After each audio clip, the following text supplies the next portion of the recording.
Okay, so our next proof, we've been given that ABCD is a parallelogram. It's the exact same one as our last video. But this time I'm going to prove that angle A is congruent to angle C. Or I could also prove that angle B is congruent to angle D. You'll see at the end that either one of these will prove my point here, or prove this statement. So once again, we always start off with our given. So my first statement is going to be that ABCD is a parallelogram, and that is given. Okay, now I'm really going to go through this one just like I did the last proof.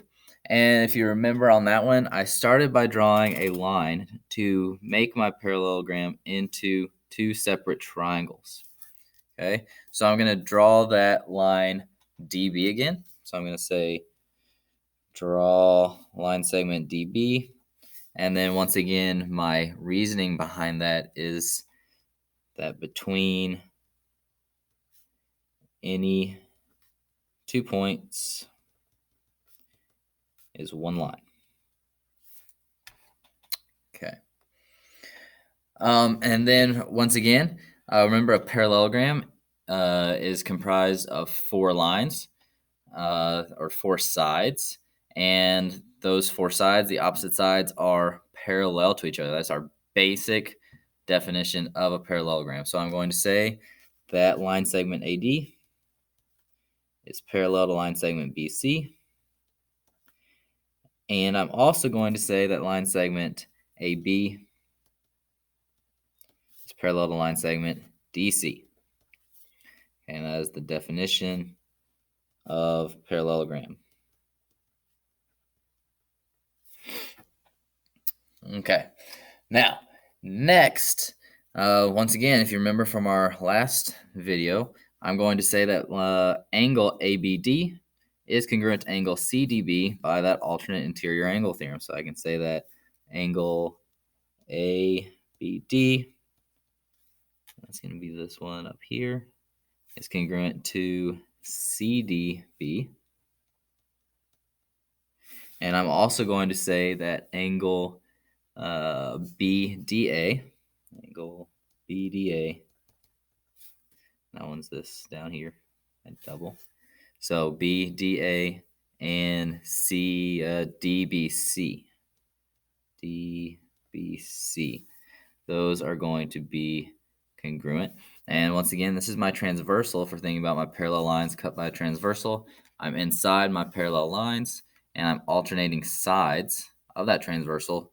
So this is going to be my alternate interior angle theorem. So cutting it into that triangle really helps us out because not only can we use my triangle proof things, but we can also use my transversals and parallel lines. So there's a lot going on here. We're building kind of putting everything we've learned so far about proofs together to solve these quadrilateral and parallelogram proofs. Okay, so next, so far I have an angle and an angle, and then as we all know, the easiest one is that DB is congruent to DB. DB is congruent to DB, and that is because it is reflexive. It's the same line, so of course it's congruent. Okay, so reflexive. And so now I have angle, side, angle. So I can say that triangle, I will say triangle ABD is congruent to triangle, let's see, ABD, CDB. And that is because of angle, side, angle. So far, the exact same proof that we did in the last video. And then my final statement is to prove that in this case, angle A is congruent to angle C. And I could have proven that angle B is congruent to angle D by drawing this dashed line along AC. Instead, it would have just been like the opposite. But if I can prove that these two are the same, it's going to prove that BD is the same as well. Okay, and so once again, if you remember my last video, since these two triangles are congruent, then I can say that this angle and that angle, they're the exact same place on the two triangles. So angle C for this triangle is the same as angle A for that triangle. So I can prove this by congruent parts of congruent triangles are congruent. And I'm going to start writing this as CP. Congruent parts of congruent triangles are congruent. So CPCTC. So that saves me a lot of writing there. Now, so this really helps us out because this proves that opposite angles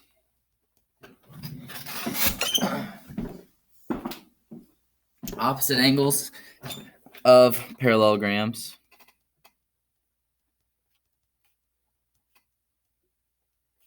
are congruent.